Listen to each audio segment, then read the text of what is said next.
It's a dark road on the other side.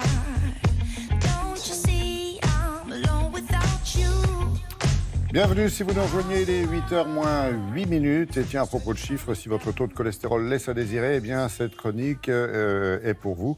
Et en effet, une nouvelle étude permet aujourd'hui de mieux comprendre la différence entre le taux de mauvais cholestérol et le taux de bon cholestérol. Bonjour Christelle. Bonjour Laurent. Combien de Français sont concernés par un excès de cholestérol? Alors on estime qu'en fait 30% des Français âgés de 14 à 74 ans, 18 à 74 ans ont un taux de cholestérol trop élevé. 12% suivent un traitement contre le cholestérol. Alors on rappelle que l'excès de cholestérol dans le sang peut provoquer des plaques d'athérome, c'est-à-dire des plaques de graisse qui se déposent dans les vaisseaux s'épaississent et évidemment ça peut induire des maladies cardiovasculaires.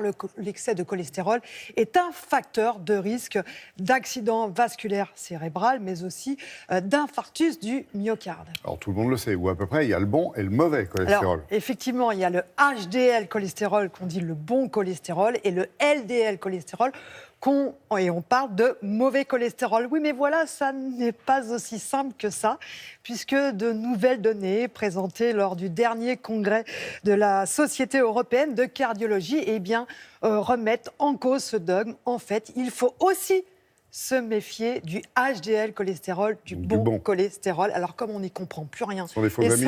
Voilà, comme on n'y comprend rien, je vous l'accorde. Voici quelques explications salutaires du docteur Boris Ancel.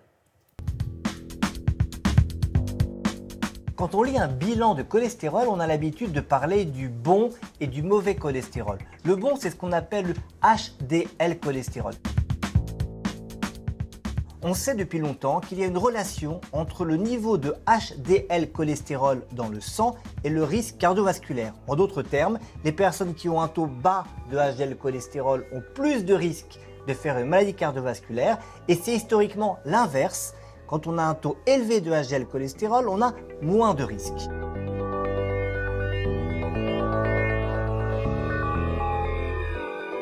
Des analyses réalisées ces dernières années montrent qu'on utilise de façon probablement abusive ce terme de bon cholestérol pour décrire le HDL cholestérol. Parce que les personnes qui ont des taux très élevés de HDL cholestérol ont en réalité un dysfonctionnement des particules qui transportent le cholestérol et que ces particules ne sont pas protectrices comme on le pensait, mais parfois dangereuses, c'est-à-dire qu'elles favorisent les dépôts de graisse au niveau de la paroi des artères.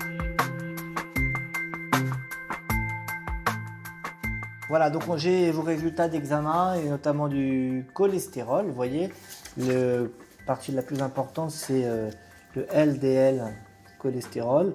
Et là, il est parfait. Donc, vous avez bien mis en œuvre tout ce qu'il faut sur le plan diététique.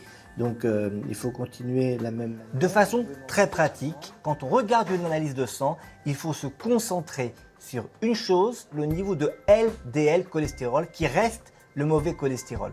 On veut qu'il soit le plus bas possible, en particulier si on a des facteurs de risque cardiovasculaire. On peut retenir le chiffre de 1,30 g par litre pour le LDL. Au-dessus de ces valeurs, il faut mettre en œuvre des mesures diététiques. Quant à la question des médicaments, c'est un choix qui est personnalisé en fonction des facteurs de risque que nous avons ou que nous n'avons pas. On espère en tout cas réduire de manière importante les risques. En contrôlant le mauvais cholestérol, on sait qu'on va réduire considérablement les risques. Donc c'est important. Ouais, donc c'est important. Impressionnant. Petite question pour tous ceux qui nous regardent sur ce plateau. Allez, interrogation. Ailleurs, chez vous, bien sûr. Voilà, interrogation écrite. Il suffit de supprimer tous les aliments riches en cholestérol pour faire chuter notre taux de cholestérol. Est-ce que c'est vrai ou est-ce que c'est faux?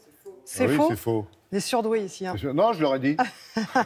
Alors effectivement, c'est faux parce qu'il y a des aliments qui sont riches en cholestérol, mais ceux-là n'ont pas beaucoup d'impact sur notre taux de cholestérol. En fait, il faut savoir que notre foie se sert des aliments qui sont riches en graisses saturées, comme les charcuteries, le beurre, les viandes grasses, pour fabriquer du cholestérol. Donc on est capable de fabriquer du cholestérol à partir des graisses saturées. Donc pour faire chuter notre taux de cholestérol, il faut limiter les aliments qui sont riches en graisses saturées. Petit exemple, il y a du cholestérol un peu dans le saucisson et du cholestérol dans les crevettes. Eh bien, à quantité égale, il est préférable finalement de manger des crevettes parce que eh bien, vous allez avoir moins de graisse saturée dans les crevettes et votre foie s'en servira pas pour fabriquer du cholestérol dans votre corps. Non, j'étais en train de réfléchir aux crevettes d'Auvergne pour remplacer par exemple le saucisson. D'accord. Ça va être compliqué. Ça va être très compliqué. Merci beaucoup, Christelle.